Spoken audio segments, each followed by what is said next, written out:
د عبدالرحمن بابا د نصیحت او عبرت نه ډک یو څو اشعار در سره شیر کوم. راځئ واورئ او شیر یې کوي.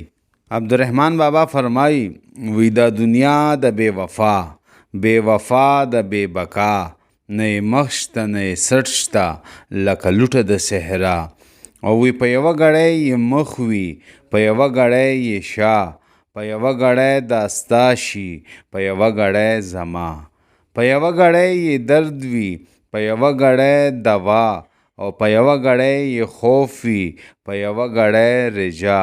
او په ساعت کې بقا وي، په ساعت کې فنا، په ساعت کې سکوت وي، په ساعت کې غوغا.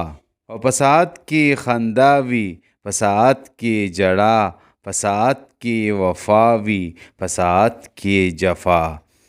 او وی په ساعت کې افلاس وي، په ساعت کې غنا، نه څه شان لري نه شکل، کله دا شي کله دا. نو وی خدای څوک پېښ مه کړه رحمانه په دا هسې رنګ بلا.